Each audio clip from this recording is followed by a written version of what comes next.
രണ്ട് ദിവസമായി നടത്തുന്ന ദളിതരുടെയും മതന്യൂനപക്ഷങ്ങളുടെയും സാമൂഹ്യ ഇടങ്ങൾ എന്ന വിഷയത്തെ ആസ്പദമാക്കിയുള്ള സെമിനാർ, 2 ദിവസം നടക്കുന്ന സെമിനാറാണ് ഇന്ന് ആരംഭിക്കുന്നത്. ആദ്യത്തെ ദിവസമാണ്. ഇന്ത്യയിലെ ഇതര സംസ്ഥാനങ്ങളെ അപേക്ഷിച്ച് പുരോഗമനപരമെന്നും വികസിതമെന്നും കരുതുന്ന അല്ലെങ്കിൽ അങ്ങനെയുള്ള കേരളത്തിൽ ഇത്തരമൊരു വിഷയം ചർച്ച ചെയ്യുന്നു എന്നത് പറയേണ്ടതുണ്ട് എന്നാണ്.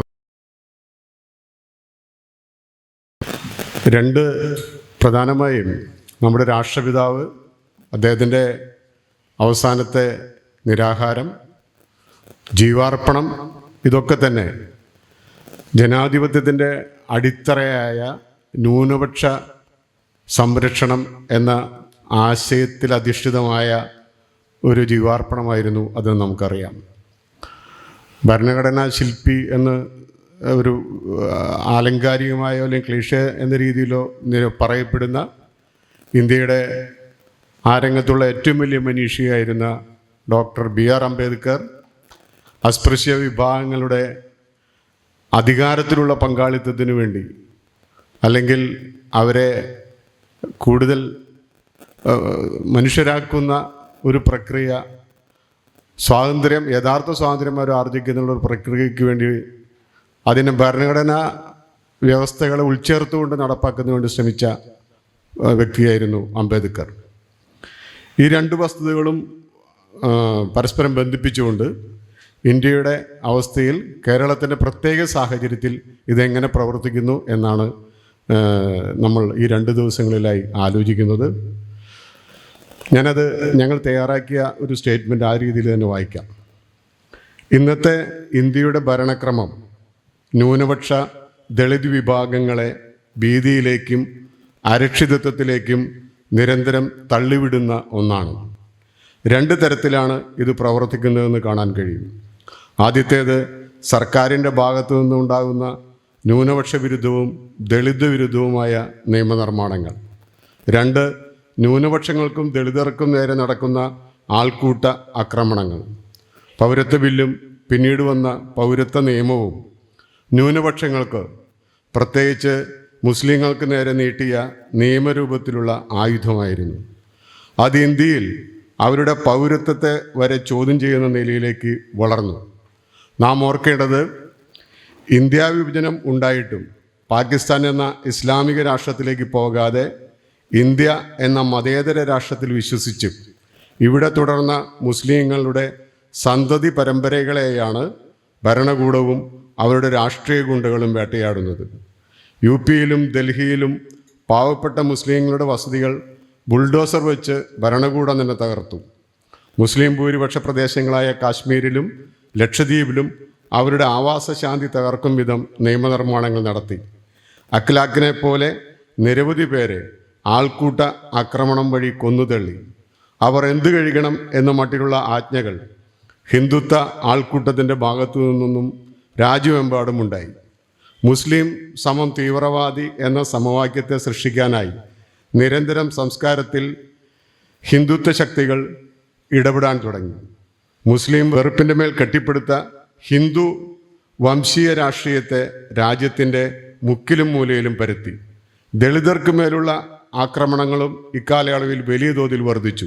ഉനയിൽ ദളിതരെ ആക്രമിക്കുകയും കൊലപാതകങ്ങൾ നടത്തുകയും ചെയ്തു. UP-യിലെ ഹത്രാസിൽ ദളിത് പെൺകുട്ടി ഭീകരമായ കൂട്ടബലാത്സംഗത്തിനിരയായി.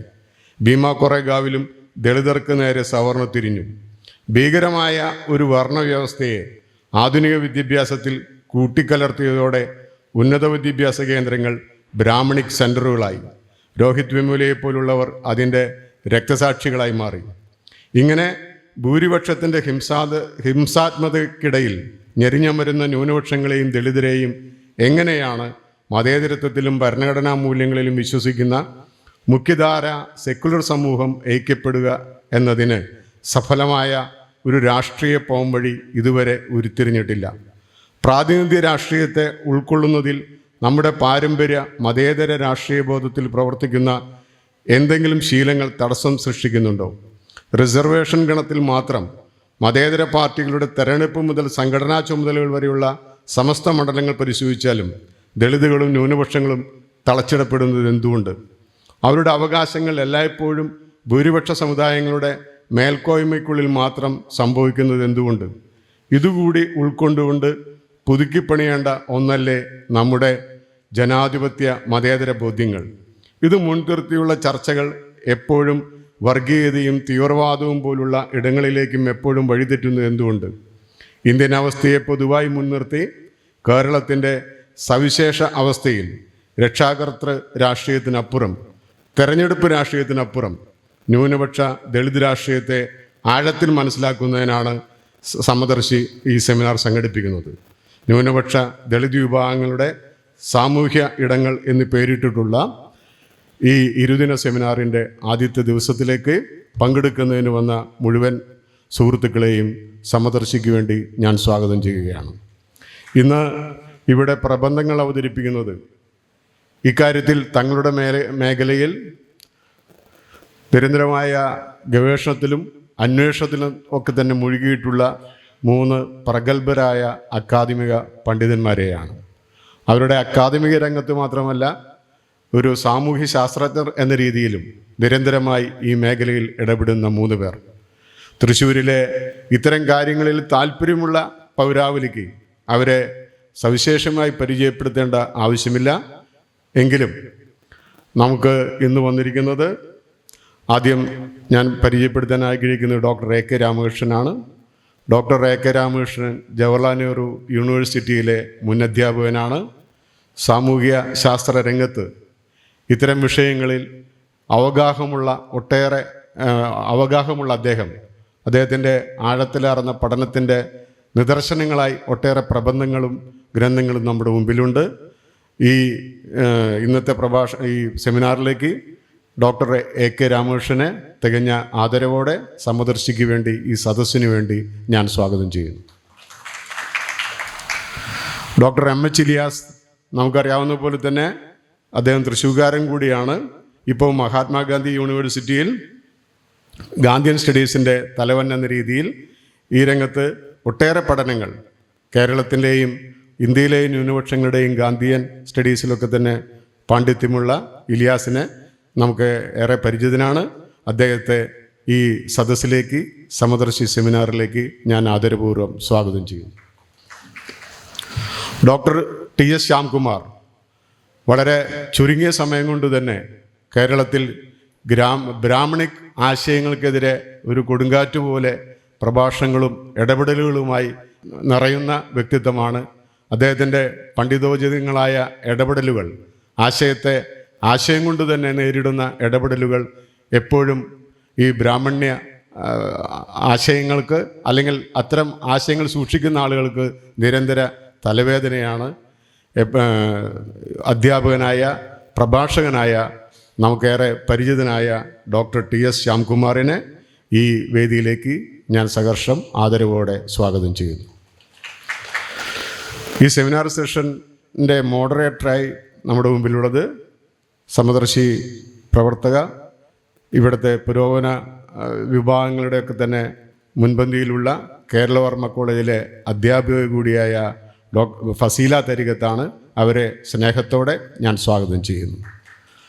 വന്നുചേർന്ന എല്ലാവരെയും ഒരിക്കൽ കൂടി സ്വാഗതം ചെയ്തുകൊണ്ട് തുടർ നടപടികളൊക്കെയായി ഫസീല തരികത്തിനെ ക്ഷണിക്കുന്നു. എവിടെയാണ് ദളിതരും ന്യൂനപക്ഷങ്ങളും ഉള്ളത് എന്ന് ഇന്നും നമ്മളെ ആകുലപ്പെടുത്തുന്ന ചോദ്യമാണ്. ഗാന്ധിയും അംബേദ്കറുമൊക്കെ മുന്നോട്ട് വെച്ച നമ്മുടെ ഭരണഘടന ഉറപ്പു നൽകുന്ന സമത്വത്തിൻ്റെയും ജനാധിപത്യത്തിൻ്റെയും മതേതരത്വത്തിൻ്റെയും ഒക്കെ മൂല്യങ്ങൾ നമുക്ക് ഈ സ്വാതന്ത്ര്യത്തിന് ശേഷം 7.5 പതിറ്റാണ്ട് പിന്നിടുന്ന ഈ കാലത്തും ലഭ്യമായിട്ടുണ്ടോ എന്നുള്ള വളരെ പ്രധാനപ്പെട്ട ഒരു ചോദ്യം നമ്മുടെ മുമ്പിൽ നിൽക്കുകയാണ്. ഈ ഒരു വിഷയത്തിനകത്ത് നമ്മളോട് സംസാരിക്കുന്നത് നേരത്തെ പരിചയപ്പെടുത്തി professor Ramakrishnan sir, Shyamkumar sir, അതുപോലെ തന്നെ MH ഇല്യാസ് സർ. ഇവർ 3 പേരും ഈ രംഗത്ത് നിരന്തരമായി ഇടപെടുകയും നിർഭയമായി ചോദ്യങ്ങൾ ചോദിക്കുകയും ചെയ്യുന്നവരാണ്. 3 പേരും ഈ ചർച്ചയെ കൂടുതൽ നമ്മളെ സംബന്ധിച്ച് കൂടുതൽ തെളിച്ചമുള്ള ആശയങ്ങളെ നമുക്ക് നൽകുമെന്ന് നാം പ്രതീക്ഷിക്കുന്നു. ഈ ചർച്ച ആരംഭിക്കുകയാണ്. ആദ്യമായിട്ട് സംസാരിക്കുന്നതിന് വേണ്ടി പ്രൊഫസർ AK രാമകൃഷ്ണൻ സാറെ സ്വാഗതം ചെയ്യുന്നു. അധ്യക്ഷ ഫസീല, ഡോക്ടർ ശ്യാംകുമാർ, ഡോക്ടർ ഇല്യാസ്, സമദർശിയുടെ എല്ലാ പ്രവർത്തകരോടും എൻ്റെ നന്ദി ആദ്യമേ പറയുന്നു. ഇങ്ങനെയൊരു സീരിയസ് ആയിട്ടുള്ള ഒരു സംവാദത്തിലേക്ക് എന്നെ ക്ഷണിച്ചതിന്. കേരളത്തിൻ്റെ സവിശേഷമായിട്ടുള്ള കാര്യങ്ങളധികം സംസാരിക്കാൻ കേരളത്തിൽ തിരിച്ചു വന്ന് അധികം കാലമായിട്ടില്ലാത്തതുകൊണ്ട് അതിനധികം മുതിരുന്നില്ല. എങ്ങനെ ഇന്നത്തെ സ്ഥിതിയെ ഇന്ത്യയിലെ പൊതുവിലും അതിൻ്റെ ഭാഗമായി കേരളത്തിലും എങ്ങനെ അതിനെ നോക്കിക്കാണണം എന്നുള്ളതിനെക്കുറിച്ചുള്ള നമ്മുടെ ആലോചനയ്ക്ക് സഹായകമായ ചില കാര്യങ്ങൾ സൂചിപ്പിക്കാമെന്ന് വിചാരിക്കുന്നു. ഞാനിവിടെ തന്നെ സാഹിത്യ അക്കാദമിയുടെ മറ്റൊരു ഹാളിൽ കുറേ കൊല്ലം മുമ്പ് സംസാരിച്ച ചില കാര്യങ്ങൾ ഇന്നും വീണ്ടും പറയേണ്ടി വരുന്നു എന്നുള്ള ധർമ്മസങ്കടത്തിൽ കൂടിയാണ് ഞാനുള്ളത്. നമുക്ക് ഒരുപക്ഷെ ഈ ഇന്ത്യൻ ഫാഷിസം ഇങ്ങനെ തഴച്ചു വളരുമ്പോൾ അതിനെക്കുറിച്ചുള്ള ആലോചനകളും ചെറുത്തുനിൽപ്പുകളും നിരന്തരം പറഞ്ഞുകൊണ്ടിരിക്കണം, വിമർശനത്തിന് വിധേയമാക്കണം എന്നുള്ള അനിവാര്യത നമ്മുടെ മുമ്പിലുണ്ട്. ഒന്നാമത്തെ കാര്യം, ഇന്ത്യൻ ഫാഷിസത്തിൻ്റെ സ്വഭാവവിശേഷം എന്നുള്ളത് ലോക ഫാഷിസത്തിൽ ആകമാനമുള്ള പല സ്വഭാവങ്ങളും ഇന്ത്യൻ ഭരണകൂടത്തിൻ്റെ സ്വഭാവത്തിലും ഭരണവ്യവസ്ഥയിലും നമുക്ക് കാണാൻ സാധിക്കും. അത് നമുക്കൊക്കെ അറിയാവുന്നതുമാണ്. പക്ഷെ സവിശേഷമായ ചില ചേരുവകൾ ഇന്ത്യൻ ഫാഷിസത്തിൽ ഉണ്ട് എന്നുള്ളത് വളരെ പ്രധാനമാണ്. ഒരു ഫാഷിസ്റ്റ് ആശയഗതിക്ക് വേരോടാൻ നല്ല വളക്കൂറുള്ള മണ്ണാണ് ഇന്ത്യ എന്നുള്ളത് യാഥാർത്ഥ്യമാണ്.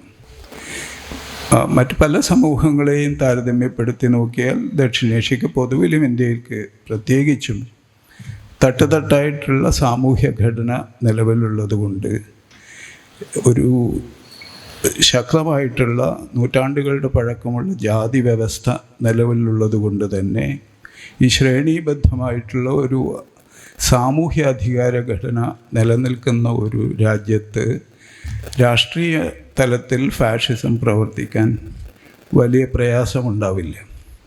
അത് നമ്മൾ കണ്ടുകൊണ്ടിരിക്കുന്നു എന്നുള്ളതാണ്. അത് ഇന്ത്യൻ ഫാഷിസത്തിൻ്റെ ഒരു വിധത്തിലുള്ള പ്രത്യേകതയാണ്. ഈ യൂറോപ്യൻ ഫാഷിസ്റ്റ് ആശയങ്ങളുടെ വലിയൊരു ഇൻഫ്ലുവൻസ് ഈ ഹിന്ദു മഹാസഭയുടെയും RSSൻ്റെയും ഒക്കെ വളർച്ചയിലുണ്ട് എന്ന് നമുക്കറിയാം. ആധുനിക ദേശീയവാദമാണ് അതിൽ ഏറ്റവും ശക്തമായിട്ടുള്ളത്.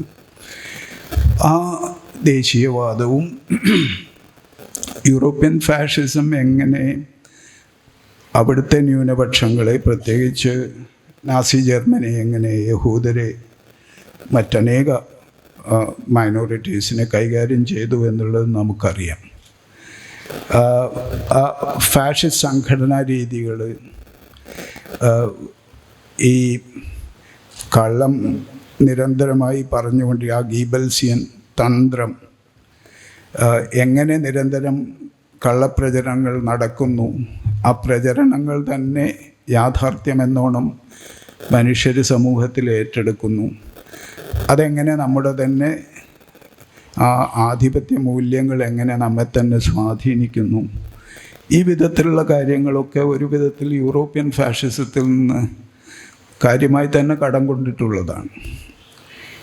അതിൻ്റെ പാശ്ചാത്യ രൂപം ഇന്ന് ട്രംപിൻ്റെ അമേരിക്കയിലൊക്കെ നമ്മൾക്ക് കാണാൻ സാധിക്കും.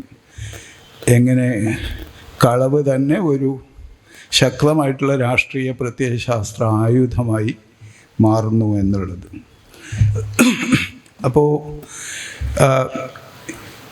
ഈ ആഗോള ഫാഷിസത്തിൻ്റെ, യൂറോപ്യൻ ഫാഷിസത്തിൻ്റെ പ്രത്യേകിച്ച് അതിൻ്റെ ഇൻഫ്ലുവൻസ് നിശ്ചയമായും ഇവിടുത്തെ ഫാഷിസ്റ്റ് വ്യവസ്ഥ കെട്ടിപ്പടുക്കുന്നതിൽ കാര്യമായിട്ടുള്ള സഹായം ചെയ്യുന്നുണ്ട് എന്ന്. ജാതി വ്യവസ്ഥയുടെ കാര്യം, ഈ ബ്രാഹ്മണികാധികാര രീതികളും ശക്തമായിട്ടുള്ള ആധിപത്യ മൂല്യങ്ങളുടെ ഉൽപ്പാദനവും അത് സമൂഹത്തിലെ എല്ലാ തട്ടിലുള്ളവരും ആ ആധിപത്യ മൂല്യത്തിനനുസരിച്ച് സ്വന്തം ജീവിതം ക്രമീകരിക്കുന്ന വളരെ കാലം തുടർന്നു വരുന്ന ഒരു രീതിയുണ്ട്.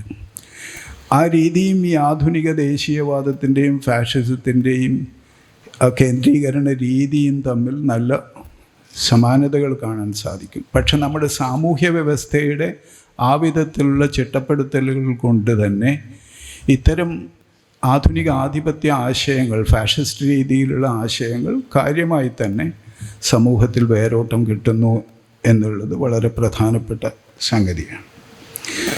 രണ്ടാമതൊരു കാര്യം സൂചിപ്പിക്കാനുള്ളത്, അത് ഈ ലോക രാഷ്ട്രീയത്തിൽ മാത്രമല്ല ലോക സമ്പദ് വ്യവസ്ഥയിലും ഒക്കെ നടന്നു വരുന്ന മാറ്റങ്ങളാണ്. നവലിബറൽ രീതിയിലുള്ള മുതലാളിത്തത്തിൻ്റെ മാറ്റങ്ങൾ എങ്ങനെ ഫാഷിസ്റ്റ് ആശയങ്ങൾക്ക് ശക്തമായിട്ടുള്ള ഒരു അടിത്തറ നൽകുന്നു എന്നുള്ളത്. അതിൽ ഈ മുതലാളിത്തത്തിൻ്റെ പുതിയ മാറ്റത്തിൻ്റെ സാമ്പത്തിക വശങ്ങളെക്കാൾ അതിൻ്റെ രാഷ്ട്രീയ വശം, അതിൻ്റെ രാഷ്ട്രീയമായിട്ടുള്ള സാങ്കത്യം എന്താണ് എന്ന് സൂചിപ്പിക്കാനാണ് ഞാൻ ഉദ്ദേശിക്കുന്നത്. ഒന്നാമത്തെ കാര്യം, ഈ ഇന്ന് ജനാധിപത്യങ്ങൾ പൊതുവിൽ ഇന്ത്യയിൽ മാത്രമല്ല ലോകത്തെ പല ഭാഗങ്ങളിലും നമുക്കറിയാം, ഇന്ത്യയിലും ജനാധിപത്യങ്ങൾ ഒരു വിധത്തിൽ ഏകാധിപതികളെ തിരഞ്ഞെടുക്കുന്നു എന്നുള്ള ഒരു കാര്യം. രാഷ്ട്രമീമാംസയിൽ ഇതിനെ ഒരു വിധത്തിൽ ഡെമോക്രാറ്റിക് ബാക്ക് സ്ലൈഡിങ് എന്നുള്ളത്, പുതിയ തരം അതോറിറ്റേറിയനിസം, പിന്നെ ഡെമോക്രാറ്റിക് ഡെഫിസിറ്റിൻ്റെ കാര്യം പറഞ്ഞുകൊണ്ട് പല വിധത്തിലും ഇതിനെയൊക്കെ എക്സ്പ്ലെയിൻ ചെയ്യാൻ ശ്രമിക്കും. പക്ഷേ ഏറ്റവും പ്രധാനപ്പെട്ട ഒന്ന്, നമ്മുടെ തന്നെ ചരിത്രാനുഭവത്തിൽ നിന്ന്, ലോകാനുഭവത്തിൽ നിന്നാണ് മനസ്സിലാക്കുന്നത്, ഈ ഇലക്ഷൻ അതുപോലുള്ള ജനാധിപത്യ പ്രക്രിയകളിലൂടെ തന്നെയാണ് ഫാസിസ്റ്റുകൾ ഒട്ടുമിക്ക ഇടങ്ങളിലും അധികാരത്തിൽ വന്നിട്ടുള്ളത്. അല്ലാത്തത് മിലിറ്ററി ഡിക്റ്റേറ്റർഷിപ്പും അങ്ങനെയൊക്കെയുള്ള മിലിറ്ററി ഈ അട്ടിമറികളിലൂടെ അധികാരത്തിൽ വരുന്നുണ്ട്. പക്ഷേ ഒറിജിനൽ ഫാഷിസ്റ്റുകൾ എല്ലായിടത്തും തെരഞ്ഞെടുപ്പിലൂടെ തന്നെയാണ് അധികാരത്തിൽ വന്നിട്ടുള്ളത്. ഒരേ സമയം നാം നമ്മുടെ തന്നെ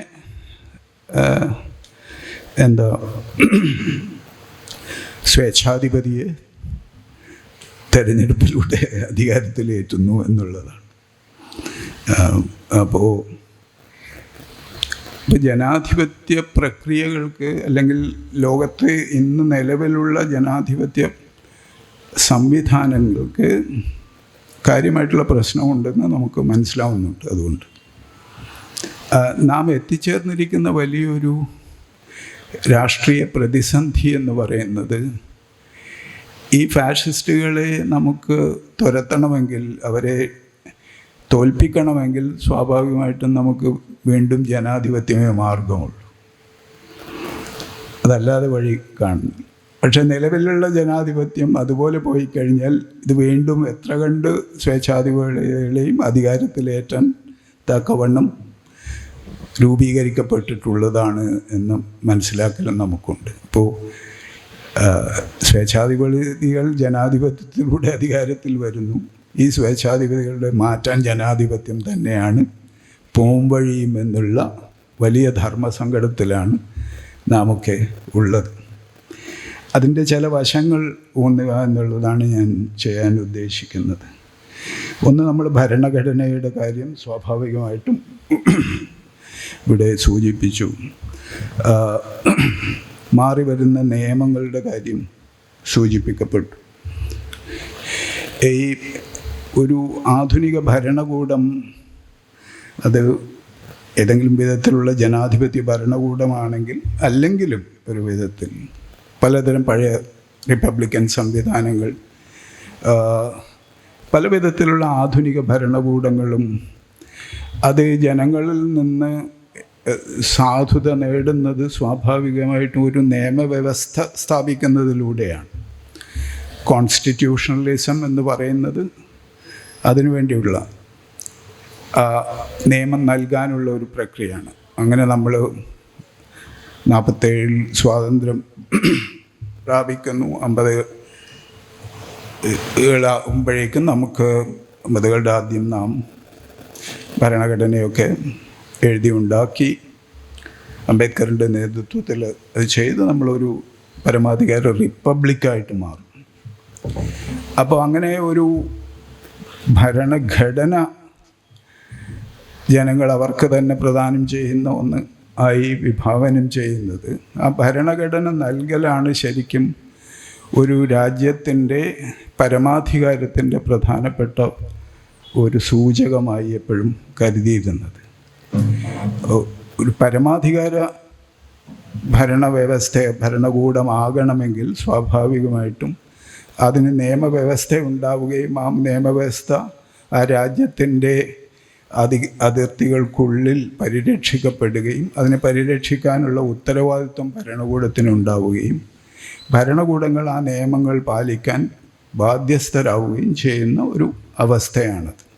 അങ്ങനെയാണ് ഒരു രാഷ്ട്രീയ രംഗം പരമാധികാര റിപ്പബ്ലിക്കായോ പരമാധികാര ഗവൺമെൻറ്റുകളായോ ഒക്കെ മാറുന്നത്. പക്ഷെ പുതിയ തരം നിയമങ്ങളെ നിങ്ങൾ നോക്കുക, ഇന്ത്യയുടെ തന്നെ സാഹചര്യത്തിൽ നോക്കുക. നേരത്തെ ഇവിടെ സൂചിപ്പിച്ചതുപോലുള്ള വളരെ വലിയ പ്രത്യാഘാതങ്ങൾ ഉണ്ടാക്കുന്ന പൗരത്വത്തെക്കുറിച്ചുള്ള നിയമങ്ങൾ. നേരത്തെ ടാഡയും അതുപോലുള്ള നിയമങ്ങളിൽ നിന്ന് UAPAയിലേക്കുള്ള മാറ്റം ഒരു വലിയ നിയമങ്ങളുടെ വലിയ നിര എടുത്ത് നോക്കിയാൽ പണ്ട് മുതലേ ഉണ്ട്. ആഫ്സ്പ എന്ന് പറയുന്ന ആംഡ് ഫോഴ്സസ് സ്പെഷ്യൽ പവേഴ്സ് ആക്റ്റൊക്കെ വളരെ പണ്ടേ ഉള്ളു. പക്ഷെ അതിനൊക്കെ പുതിയ തരം അർത്ഥങ്ങൾ വരികയും ശക്തിപ്പെടുകയും ചെയ്യുക. പുതിയ തരം നിയമങ്ങളൊക്കെ തന്നെ ഇപ്പോൾ ഈ റിഫോം ബൈ സ്റ്റെൽത്ത് എന്നൊക്കെ നമ്മൾ സാമ്പത്തിക രംഗത്തുള്ള ഈ നവലിബറൽ റിഫോമുകൾ വന്നിട്ടുള്ളത്, പരിഷ്കാരങ്ങൾ വന്നിട്ടുള്ളത് അധികവും ഈ പാർലമെൻറ്റിലൂടെ നേരെ പോയി ഡിബേറ്റ് ചെയ്ത് അങ്ങനെ ഉണ്ടാകും. പാർലമെൻറ്റിൻ്റെ തന്നെ സ്ഥിതി നമുക്കൊക്കെ അറിയാം. ഒരു വിധത്തിൽ നമ്മൾ ഈ ചുളുവിൽ പാസ്സാക്കി എടുക്കുന്ന രീതിയാണ്. പുതിയ നിയമങ്ങളുടെ സ്വഭാവം എന്തെന്ന് വെച്ചാൽ അത് പ്രാഥമികമായും ഭരണഘടനയ്ക്കെതിരാണ് എന്നുള്ളത്. അത് അത്ഭുതമായിരിക്കും പലപ്പോഴും. ഭരണഘടനയെ ശോഷിപ്പിക്കാൻ ഉതകുന്ന വിധത്തിലുള്ള നിയമങ്ങളുടെ വലിയ ഒരു വളർച്ചയാണ് എണ്ണത്തിലും ശക്തിയിലും നമ്മൾ കാണുന്നത്. അപ്പോൾ ഈ നിയമം നൽകുക എന്നുള്ളത്, ഭരണഘടന സ്ഥാപിക്കുക, അതിനനുസരിച്ച് ഭരിക്കുക എന്നുള്ള ഒരു പരമാധികാര ഗവൺമെൻറ്റിൻ്റെ ഉത്തരവാദിത്വം ഇപ്പോൾ ഈ ഭരണഘടനയെ തന്നെ പിൻവലിക്കുക എന്നുള്ളതാണ്. അതുകൊണ്ട് ഭരണഘടന മാറ്റണം എന്നൊക്കെയുള്ള ചർച്ച ഹിന്ദുത്വ ശക്തികളിൽ നിന്ന് വളരെ കാലമായിട്ടുണ്ട്. ഇന്ത്യയെ എങ്ങനെ ഒരു ഹിന്ദു രാഷ്ട്രമാക്കി മാറ്റാം എന്നൊക്കെയുള്ളത്. പക്ഷെ അതങ്ങനെ ഹിന്ദു രാഷ്ട്രമാക്കേണ്ട കാര്യമൊന്നും ഇപ്പോൾ കാണുന്ന ചെയ്തിയിലൊക്കെ നമുക്കറിയാം. ഏകദേശം അങ്ങനെ തന്നെയാണ് നമ്മൾ പ്രവർത്തിക്കുന്നത്.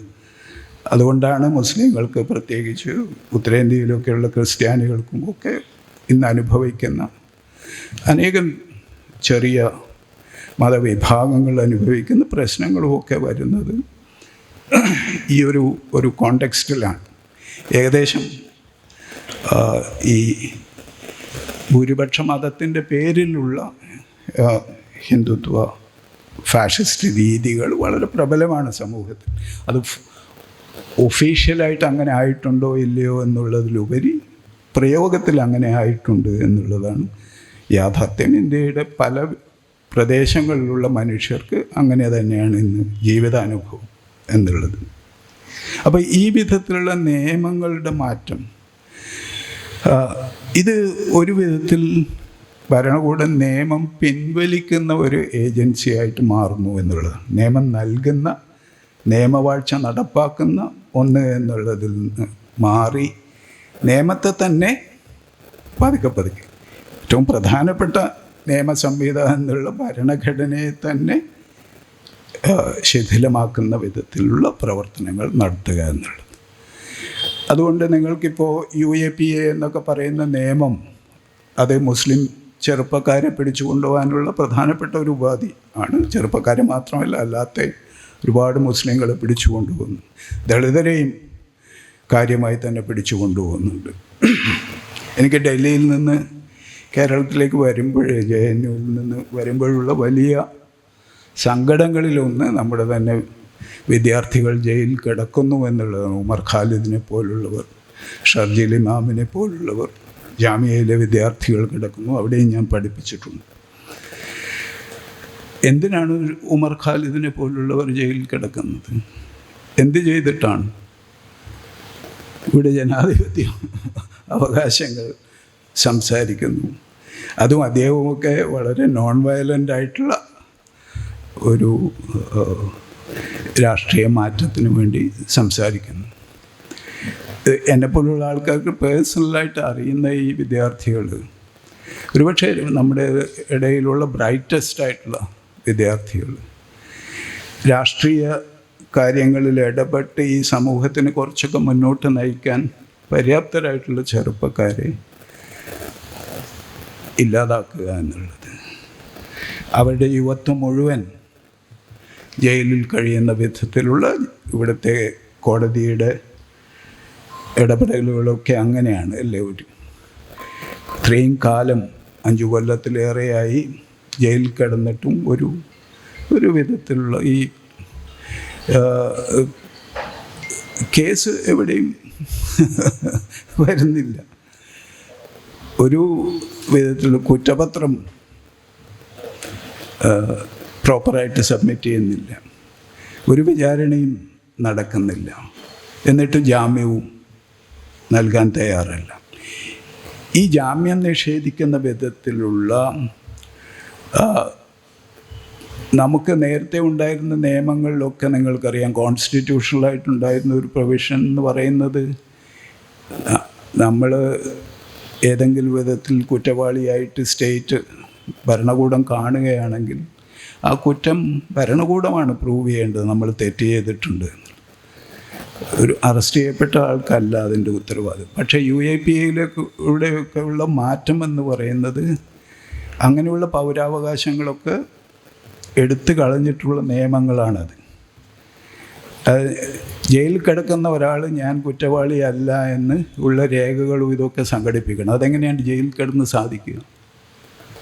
അതിനർത്ഥം നിങ്ങൾ സ്ഥിരമായി ജയിലിൽ തന്നെ കിടന്നോളൂ എന്നുള്ളതാണ്. അപ്പോൾ ഈ വിധത്തിലുള്ള നിയമമാറ്റം വളരെ പ്രധാനപ്പെട്ട ഒന്നാണ്. പൗരത്വത്തെ കുറിക്കുന്ന നിയമങ്ങളൊക്കെ തന്നെ അതിനെതിരെയാണ്ട് വലിയ സമരം, ഷഹീൻബാഗിൽ ഒക്കെ സമരം, ജാമിയയിലെ വിദ്യാർത്ഥികളുടെ സമരം, ഒരുപക്ഷെ വളരെ പ്രധാനപ്പെട്ട രാഷ്ട്രീയ സമരങ്ങളുടെ ഒരു നിരയാണത്. നാം അതിൻ്റെയൊക്കെ ആ വിധത്തിലുള്ള രാഷ്ട്രീയ സാങ്കത്യം കാര്യമായിട്ട് മനസ്സിലാക്കിയിട്ട് തന്നെ ഉണ്ടോ എന്ന് എനിക്കറിയില്ല. പിന്നീടിപ്പം വന്ന ഈ ഇലക്ട്രൽ റിവിഷൻ്റെ കാര്യവുമൊക്കെ അതുമായിട്ടൊക്കെ ബന്ധപ്പെട്ട കാര്യമാണെന്ന് നമുക്കറിയാം.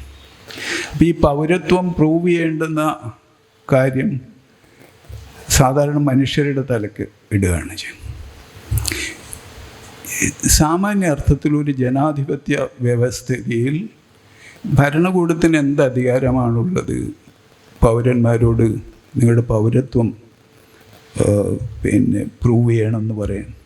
നമ്മൾ കോൺസ്റ്റിറ്റ്യൂഷൻ്റെ അടിസ്ഥാനപരമായിട്ടുള്ള പ്രിൻസിപ്പിൾ എന്താണെന്ന് നമ്മൾ നമുക്ക് തന്നെ നൽകിയിട്ടുള്ള നിയമവ്യവസ്ഥയാണത്.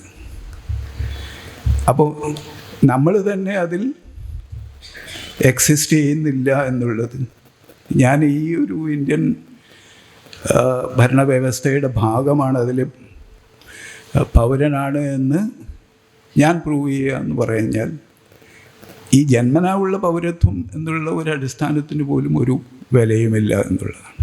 കാരണം നിങ്ങൾ ജന്മനാ ആണെങ്കിലും പ്രൂവ് ചെയ്യണം. അതിനർത്ഥം ജനാധിപത്യത്തിൻ്റെ കാതലായിട്ടുള്ള പല വശങ്ങളും ഭരണകൂടത്തിന് യാതൊരു അധികാരവും ഇല്ലാത്ത മണ്ഡലങ്ങളിലാണ് അത് പുതിയ നിയമങ്ങൾ ഉണ്ടാക്കുന്നത്. ഈ നിയമങ്ങളൊക്കെ തന്നെ കോൺസ്റ്റിറ്റ്യൂഷണൽ പ്രൊവിഷന് എതിരുമാണ്. ഇത് കോടതികൾക്ക് മനസ്സിലാവാത്തത് കൊണ്ടാണോ? അല്ല. കോടതികളും ഈ വിധത്തിലുള്ള അമിതമായിട്ടുള്ള കേന്ദ്രീകൃതമായിട്ടുള്ള ഭരണ വ്യവസ്ഥ, ആ ഭരണവ്യവസ്ഥ നിയമപ്രകാരം നടക്കുകയാണെങ്കിൽ ഒരുപാട് ശല്യമാണ് അവർക്ക്. പ്രതിഷേധങ്ങളുണ്ടാവും, ഇത്തരം കറപ്ഷൻ നടക്കില്ല, ഇതുപോലുള്ള ഈ ക്രോണിക് ക്യാപിറ്റലിസം ഈ വിധത്തിൽ നടക്കില്ല, അംബാനി അദാനിമാരെയൊക്കെ അവരെ പ്രീതിപ്പെടുത്തുന്ന രീതിയിലുള്ള പരിപാടികൾ നടക്കില്ല. അതുകൊണ്ട് ഭരണകൂടം കോൺസ്റ്റിറ്റ്യൂഷണലായിട്ടുള്ള അവകാശങ്ങളുടെ മേലെയാണ് നേരിട്ട് തന്നെ കൈവയ്ക്കുന്നത്. ആ അവകാശങ്ങൾ ഇല്ലാതാക്കുക എന്നുള്ള ഒരു ഫങ്ഷനിലേക്ക് ഇന്ന് ഇന്ത്യൻ ഭരണകൂടത്തിൻ്റെ അടക്കം ലോകത്ത് പല ഭാഗങ്ങളിൽ പല ഭരണകൂടങ്ങളുടെ സ്വഭാവം അങ്ങനെ മാറിയിട്ടുണ്ട്. ഇതിന് പൊതുവിൽ നമ്മൾ വിളിക്കുന്നത് ഈ സ്റ്റേറ്റ് ഓഫ് എക്സെപ്ഷൻ എന്നുള്ളത് ക്രിയേറ്റ് ചെയ്യുക എന്നുള്ളതാണ്. പണ്ട് അകമ്പനും അതുപോലുള്ള രാഷ്ട്രീയ ചിന്തക ജൂഡിത്ത് ബട്ട്ലറും അതുപോലുള്ള ആൾക്കാരൊക്കെ ഈ സ്റ്റേറ്റ് ഓഫ് എക്സെപ്ഷൻ ക്രിയേറ്റ് ചെയ്യുന്ന ഒരു പുതിയ ഭരണ രീതിയെക്കുറിച്ച്, ഈ അധികാര കേന്ദ്രീകരണത്തിൻ്റെ പുതിയ രീതികളെക്കുറിച്ച് ധാരാളമായിട്ട് സംസാരിച്ചിട്ടുണ്ട്. ആ രീതികളൊക്കെ വരുന്നത് പഴയ വളരെ പ്രധാനപ്പെട്ട ഫാഷിസ്റ്റ് ചിന്തകനായിട്ടുള്ള കാൾ ഷ്മിത്തിൽ നിന്നാണ്. കാൾ ഷ്മിത്ത് ജർമ്മനിയിൽ ഫാഷിസത്തിൻ്റെ വലിയ സപ്പോർട്ടറായിരുന്ന നിയമജ്ഞനാണ്. അദ്ദേഹമാണ് ഒരു ഭരണകൂടത്തിൻ്റെ കർത്തവ്യം ഈ സ്റ്റേറ്റ് ഓഫ് എക്സെപ്ഷൻ ക്രിയേറ്റ് ചെയ്യുന്ന ഒരു പ്രക്രിയയാണ് എന്ന് പ്രഖ്യാപിക്കുന്നത്, അതിനെക്കുറിച്ച് സിദ്ധാന്തവൽക്കരിക്കുന്നത്. കാരണം ഒരു ഭരണകൂടം ഫാഷിസ്റ്റ് ആവുക എന്ന് പറഞ്ഞാൽ അത് കൂടുതൽ കൂടുതൽ ജനകീയമാവുക എന്നുള്ളത് കൂടിയാണ് അദ്ദേഹത്തെ സംബന്ധിച്ചിടത്തോളം. ജനകീയം എന്ന് പറഞ്ഞാൽ എല്ലാ ജനങ്ങളും ആക്സെപ്റ്റ് ചെയ്യുന്ന ഒന്നായിക്കൊള്ളണമെന്നില്ല. അത് കൂടുതൽ മെജോറിറ്റേറിയൻ രീതിയിലുള്ള ഒന്നായി മാറുക, കൂടുതൽ സ്വീകാര്യത ആ വിധത്തിൽ വരിക. ജനാധിപത്യത്തിൽ മനുഷ്യർ മാറും രാഷ്ട്രീയ ആശയഗതിയുടെയൊക്കെ അടിസ്ഥാനത്തിൽ. അങ്ങനെയല്ലാതെ ശക്തമായിട്ടുള്ള ഒരു മെജോറിറ്റി വിഭാഗത്തിന് ഉള്ള അവരുടെ സപ്പോർട്ട് നേടാൻ പറ്റുന്ന വിധത്തിലുള്ള കേന്ദ്രീകൃതമായിട്ടുള്ള ഒരു സംഗതിയായിട്ട് മാറുക. ഈ സ്റ്റേറ്റ് ഓഫ് എക്സെപ്ഷൻ എന്നത് നിയമത്തെ പിൻവലിക്കാനുള്ള ശേഷി ഉള്ള ഭരണകൂടത്തെയാണ് ഇനി മുതൽ സോവറിൻ ആയിട്ടുള്ള ഭരണകൂടം എന്ന് വിളിക്കേണ്ടത്. അതാണ് പരമാധികാര ഭരണകൂടം. നേരത്തെ പറഞ്ഞവരെ കോൺസ്റ്റിറ്റ്യൂഷൻ നൽകുന്ന നിയമവ്യവസ്ഥ സ്ഥാപിക്കുന്ന ഒന്നിനെയാണ് നമ്മൾ പരമ്പരാഗതമായിട്ട് സോവറിൻ ഗവൺമെൻറ്റായിട്ട് കരുതിയിരുന്നെങ്കിൽ, പുതിയ തരം സോവറിനിറ്റി എന്ന് പറയുന്നത് അത് ഫാഷിസത്തിലൂടെയൊക്കെ ജർമ്മനിയിലൊക്കെ കണ്ടത് ഈ നിയമം പിൻവലിക്കാനുള്ള ശക്തി ആർജിച്ചിട്ടുള്ള കേന്ദ്രീകൃതമായിട്ടുള്ള പുതിയ ഭരണവ്യവസ്ഥകളാണ്. അപ്പോൾ ആ കേന്ദ്രീകൃത ഭരണവ്യവസ്ഥയുടെ തലപ്പത്ത് ഇരിക്കുന്ന ആൾക്കാർ സ്വാഭാവികമായിട്ടും ഫാഷിസ്റ്റുകൾ, ഏകാധിപതികളും സ്വേച്ഛാധിപതികളും ഒക്കെ ആയിരിക്കും എന്നുള്ളത് സ്വാഭാവികമാണ്. ഇതിൽ ഈ സമകാലികമായിട്ടുള്ള മുതലാളിത്ത മാറ്റങ്ങൾ എന്നുള്ള നവലിബറൽ രീതിയിലുള്ള മാറ്റങ്ങൾ വളരെ പ്രധാനപ്പെട്ടതായി വരുന്നത് ഈ വിധത്തിലുള്ള, ഇപ്പോൾ നിങ്ങളൊരു ഇക്കണോമിക് ഫ്രീ സോൺ എന്നൊക്കെയുള്ള കാര്യങ്ങൾ എടുക്കുക. എന്താണ് ഒരു ഫ്രീ സോണിൽ സംഭവിക്കുന്നത്? ഭരണകൂടം പറയുകയാണ് ഞങ്ങളുടെ ഭരണഘടനാദത്തമായിട്ടുള്ള അവകാശങ്ങൾ ഈ ഫ്രീ സോണിൽ ഉള്ളവർക്ക്, അതിൽ പണിയെടുക്കുന്നവർക്ക് ബാധകമല്ല എന്നുള്ളത്. വ്യക്തികൾക്കുള്ള ഏറ്റവും പ്രധാനപ്പെട്ട അവകാശങ്ങൾ പോലും, അഭിപ്രായ സ്വാതന്ത്ര്യം, സംഘടനാ സ്വാതന്ത്ര്യം, ഒന്നിച്ചുകൂടാനുള്ള സ്വാതന്ത്ര്യങ്ങളൊന്നും ഇല്ല എന്നുള്ളത്. സാമ്പത്തിക നയമായിട്ടാണ് നമ്മൾ അതിനെയൊക്കെ കാണുന്നത്. അതിൻ്റെ രാഷ്ട്രീയ അന്തർഗതം എന്താണെന്ന് ചോദിച്ചാൽ, ഭരണകൂടത്തിൻ്റെ പരമാധികാര പരിധിയിലുള്ള ഒരു പ്രദേശത്ത് നിന്ന് ഭരണകൂടം തന്നെ കോൺസ്റ്റിറ്റ്യൂഷണലായിട്ടുള്ള നിയമങ്ങളെ പിൻവലിക്കുക. അങ്ങനെ പ്രത്യേക സ്റ്റേറ്റ് ഓഫ് എക്സെപ്ഷൻസ് ക്രിയേറ്റ് ചെയ്യുക. UAPA എന്ന് പറയുന്നതും അതാണ്. പൗരന്മാർക്ക് ഭരണഘടന നൽകുന്ന നിയമപരിരക്ഷയും ഒരു മനുഷ്യാവകാശവും ഒക്കെ പിൻവലിച്ച് അവരെ ഇങ്ങനെ ജയിലുകളിൽ അടക്കാനും പീഡനത്തിന് വിധേയമാവാനും ഒക്കെ ഉള്ള വ്യക്തികളായി, അങ്ങനെയുള്ള മനുഷ്യ ശരീരങ്ങളായി മാറ്റുക എന്നുള്ളത്. അവകാശങ്ങളുടെ കുപ്പായങ്ങൾ ഓരോന്നും ഈ അവകാശങ്ങളുടെ കുപ്പായം നമ്മുടെ ദേഹത്താരും വന്ന് തല്ലാത്തത് അല്ലെങ്കിൽ വ്യത്യസ്ത മനുഷ്യർക്ക് പണ്ട് അടിമത്ത വ്യവസ്ഥയിൽ നിന്നുള്ള മാറ്റം, അനേക വിധത്തിലുള്ള ജാതിയാചാരങ്ങളുടെ കെട്ടുപാടിൽ നിന്നുള്ള മോചനം, ഒക്കെ തന്നെ സ്ത്രീകളുടെ മുന്നോട്ടുള്ള പോക്കിനുള്ള സ്ഥിതിവിശേഷം, ഇതൊക്കെ ഉണ്ടാക്കിയിട്ടുള്ളത് ദീർഘകാലത്തെ പ്രസ്ഥാനങ്ങളാണ് എന്ന് ഇവിടുത്തെ ജാതിവിരുദ്ധ പോരാട്ടങ്ങൾ, ആഗോളതലത്തിൽ നടന്ന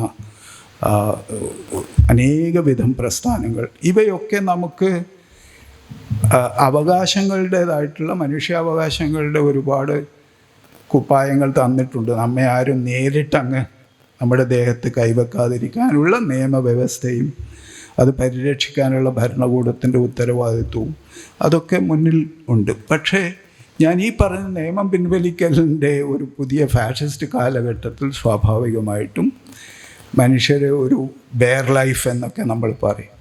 നമ്മുടെ പരമ്പരാഗതമായി നമ്മൾ പ്രസ്ഥാനങ്ങളിലൂടെയൊക്കെ നേടിയിട്ടുള്ള അവകാശങ്ങളുടെ ഓരോ കുപ്പായവും എടുത്തു മാറ്റി നമ്മുടെ ശരീരങ്ങൾ, അത് പ്രത്യേകിച്ചും ദളിത് ജനവിഭാഗങ്ങളുടെയും ന്യൂനപക്ഷങ്ങളുടെ, പ്രത്യേകിച്ച് മുസ്ലിം ജനവിഭാഗങ്ങളുടെയൊക്കെ അനേകം ആൾക്കാർ ഇന്ന് ജയിലിൽ കിടക്കുന്നത് ഈ വിധത്തിൽ എല്ലാ അവകാശങ്ങളും എടുത്തു മാറ്റി ഭരണകൂടത്തിന് അവരുടെ ശരീരത്തിൽ എന്തും ചെയ്യാം എന്നുള്ളൂ. ഗോണ്ടനമ ബേയിൽ പ്രിസണിലൊക്കെ കൊണ്ടിട്ട ആൾക്കാരെ അമേരിക്കൻ ഭരണകൂടം എങ്ങനെയാണ് കൈകാര്യം ചെയ്യുക? എന്തിനാണ് ഗോണ്ടനമ ബേയിൽ കൊണ്ടിട്ടത്? അവർ വേറെ എവിടെയും സ്ഥലമില്ല എന്നിട്ടുണ്ട്. ഈ അഫ്ഗാനിസ്ഥാനിൽ നിന്നൊക്കെ പിടിച്ച് അവിടെ കൊണ്ടിട്ടാലുള്ള വലിയ ഗുണം, അമേരിക്കൻ ഡൊമസ്റ്റിക് നിയമം അവിടെ ബാധകമല്ല.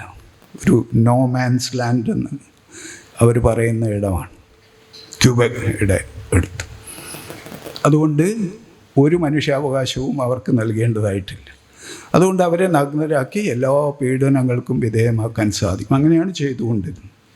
അവരുടെ ദേഹത്തെ പീഡനത്തിൻ്റെ പാടുകളെക്കുറിച്ചാണ് ബട്ട്ലറും അകമ്പനുമൊക്കെ എഴുതിയത്. എങ്ങനെയാണ് ഈ സമകാലികമായിട്ടുള്ള ഭരണകൂടത്തിൻ്റെ പരമാധികാരം മനുഷ്യദേഹത്ത് ഈ ചിഹ്നങ്ങളായി, പീഡനത്തിൻ്റെ ചിഹ്നങ്ങളായി എങ്ങനെ പ്രവർത്തിക്കുന്നു എന്നുള്ളത്. അത്തരത്തിലുള്ള അങ്ങേയറ്റം പ്രിക്കേറിയസ് ആയിട്ടുള്ള ഒരു സ്ഥിതിവിശേഷത്തിലേക്കാണ് ഈ ന്യൂനപക്ഷങ്ങളെയും ദളിതരെയും ഈ ലോകത്ത് പല ഭാഗങ്ങളിൽ പല വിധത്തിൽ അടിമത്തം അനുഭവിക്കുന്നവരെയും അങ്ങനെയാണ് കൊണ്ട് എത്തിച്ചിട്ടുള്ളത്. നമ്മുടെ രാജ്യത്ത് ഇത് ശക്തമായി ഇവിടുത്തെ ന്യൂനപക്ഷ വിഭാഗങ്ങളെ പരമ്പരാഗതമായി സമ്പത്തിൽ നിന്നും അധികാരങ്ങളിൽ നിന്നും മാറ്റപ്പെട്ട വിഭാഗങ്ങളെയൊക്കെ കാര്യമായി ബാധിക്കും. അതുകൊണ്ടാണ് ദളിതരുടെയും ന്യൂനപക്ഷങ്ങളുടെയും എണ്ണം നമ്മുടെ ജയിലുകളിൽ ഏറ്റവും കൂടുതൽ അവരാണുള്ളത്. വളരെ ഡിസ്പ്രപ്പോർഷനേറ്റ് ആയിട്ടാണ് അവരുള്ളത്. അവരുടെ ജനസംഖ്യയും ജയിലുകൾക്കടുത്ത് അവരെത്തിപ്പെടുന്ന എണ്ണവും പരിശോധിച്ച് നോക്കിയാൽ ഒരു വ്യവസ്ഥ ആകമാനം ചെയ്യുന്ന ക്രൂരത വളരെ വ്യക്തമായിട്ട് മനസ്സിലാവും. അപ്പോൾ എങ്ങനെ പൂർണ്ണമായും അധികാരത്തിൽ നിന്ന്, അധികാരങ്ങൾ മനുഷ്യർക്ക് നൽകുന്ന അവകാശങ്ങളിൽ നിന്ന് ഒക്കെ മനുഷ്യരെ മാറ്റി ഭരണകൂടത്തിന് നേരിട്ട് കൈകാര്യം ചെയ്യാൻ പറ്റുന്ന വിധത്തിലുള്ള ദേഹങ്ങളാക്കി നമ്മെ മാറ്റുന്നു എന്നുള്ളത് ഫാഷിസത്തിൻ്റെ ഏറ്റവും ഭീകരമായിട്ടുള്ള മുഖമാണ്. അതാണ് ഇന്ന് ഈ സമൂഹത്തിലെ ന്യൂനപക്ഷങ്ങളും ദളിതരുമൊക്കെ അനുഭവിക്കുന്നത് എന്നുള്ളതാണ് യാഥാർത്ഥ്യം. അത്തരം വിഭാഗങ്ങളിൽ പെട്ടിട്ടില്ലാത്തവർക്ക് ഒരുപക്ഷെ അതിൻ്റെ ഭീകരത ആ വിധത്തിൽ മനസ്സിലായിക്കൊള്ളണം എന്നില്ല. പക്ഷെ രാഷ്ട്രീയ അപഗ്രഥനം നടത്തുന്ന ഒരാളെന്നുള്ള നിലയ്ക്ക് പൊതുവായിട്ടുള്ള ഒരു പാറ്റേണായിട്ട് കാണുന്നത് ഇതാണ്. എങ്ങനെ ഇങ്ങനെ ഒരു സ്ഥിതിവിശേഷത്തിൽ നിന്ന് ഭരണഘടനാ മൂല്യങ്ങൾ നമുക്ക് വീണ്ടും പ്രസക്തമാവുന്ന മൂല്യങ്ങളായി, നിയമം പാലിക്കുകയും നിയമം തരികയും ചെയ്യുന്ന ഒരു ഭരണവ്യവസ്ഥയായി എങ്ങനെ ഇതിനെ മാറ്റാമെന്നുള്ളത് വളരെ വളരെ പ്രധാനപ്പെട്ട ഒരു ചോദ്യമാണ്. അതിലുപരി ഇതിനു നേരത്തെ തന്നെ നാം നേടിയെടുത്ത അവകാശങ്ങൾ പോലും പിൻവലിക്കുന്ന ഒന്നായി അത് മാറുമ്പോൾ പുതിയ അവകാശങ്ങളുടെ ഒരു പ്രവർത്തന മണ്ഡലം എന്ന് പറയുന്നത്, മനുഷ്യർക്കത് സ്വന്തം ജീവിതത്തിൽ ലഭ്യമാകുന്ന രീതി എന്ന് പറയുന്നത് വളരെ വീക്കായിട്ടാണ് ഇരിക്കുന്നത്. അത് ലഭ്യമല്ലാത്ത വിധത്തിലുള്ള ജീവിത സാഹചര്യങ്ങളിലേക്കാണ് നാം തള്ളി മാറ്റപ്പെട്ടിരിക്കുന്നത്. അതുകൊണ്ട് ജനാധിപത്യ പ്രക്രിയകളിലുള്ള സാർത്ഥകമായിട്ടുള്ള ഇടപെടൽ ഏത് വിധത്തിൽ വേണം, അവകാശങ്ങളുടെ തന്നെ ഒരു ശ്രേണിയെക്കുറിച്ചുള്ള പുതിയ ചിന്തകൾ എന്തായിരിക്കണം, ഈ ഭരണകൂട പ്രക്രിയ നിലവിലുള്ള ഏകമുഖമായിട്ടുള്ള അധികാര കേന്ദ്രീകരണത്തിൻ്റെ, ഫാഷിസ്റ്റ് വൽക്കരണത്തിൻ്റെ ഒരു പ്രക്രിയയെ തടയാനുള്ള ഏത് വിധത്തിലുള്ള സാമൂഹ്യ രാഷ്ട്രീയ ഇടപെടലുകളാണ് സാധ്യമാവുക എന്നുള്ളത് വളരെ പ്രധാനമാണ്. ആ ഒരു ഓൾട്ടർനേറ്റീവ്സിനെ കുറിച്ചുള്ള പുതിയൊരു രാഷ്ട്രീയ വ്യവസ്ഥയെക്കുറിച്ചുള്ള അന്വേഷണത്തിലെ വളരെ മുഖ്യമായിട്ടുള്ള ഒരു ഘടകമാണ് നാം ഇന്ന് ഇവിടെ ചർച്ച ചെയ്യുന്നത്. ഈ ന്യൂനപക്ഷ അവകാശങ്ങളും ദളിത് ആദിവാസികളുടെയൊക്കെ അവകാശങ്ങൾ എന്ന് പറയുന്നത് അതിൽ കേന്ദ്രസ്ഥാനത്ത് വരുന്നതാണ്, അതിൻ്റെ മാർജിൻസിൽ വരുന്നതല്ല, അതിൻ്റെ അരികുകളിൽ വരുന്നതല്ല. കാരണം അവിടെയാണ് നമ്മൾ ഒരു സമൂഹത്തിൽ എത്ര കണ്ട് ജനാധിപത്യം പ്രവർത്തനത്തിൽ ലഭ്യമാണ്, ജീവിതത്തിൽ ലഭ്യമാണ് എന്നുള്ളത്. സാമൂഹ്യ ജീവിതത്തിൽ ലഭ്യമല്ലാത്ത ജനാധിപത്യം എന്ന് പറയുന്നത് ഒരു ഫോമലായിട്ടുള്ള സ്ട്രക്ചർ ഉണ്ടായതുകൊണ്ട് ഒരു കാര്യമില്ല. ആ ഫോമൽ സ്ട്രക്ചറിന് ഒരർത്ഥവുമില്ലാത്ത രീതിയിലേക്ക് അത് മാറിയിട്ടുണ്ട് എന്ന് നമുക്കൊക്കെ അറിയാം. അതുകൊണ്ട് സമൂഹത്തിൻ്റെ ജനാധിപത്യവൽക്കരണം എന്നുള്ളത് എങ്ങനെയാണ് സാധിക്കുക, ഇതിനെ എങ്ങനെയാണ് രാഷ്ട്രീയമായി ഏകീകരിച്ച് പുതിയ തരം പ്രതിപക്ഷങ്ങൾ ഉണ്ടായി വരിക എന്നൊക്കെയുള്ള വലിയ രാഷ്ട്രീയ അന്വേഷണങ്ങളിലേക്ക് നമ്മെ നയിക്കേണ്ടുന്ന ഒരു സന്ദർഭമാണ്. അതിനുള്ള ഏറ്റവും പ്രധാനപ്പെട്ട ഒരു ഉപാധിയായി ഈ കാര്യങ്ങളിലുള്ള ചർച്ചകൾ നമുക്ക് പ്രയോജനപ്പെടും എന്നാണ് ഞാൻ വിചാരിക്കുന്നത്.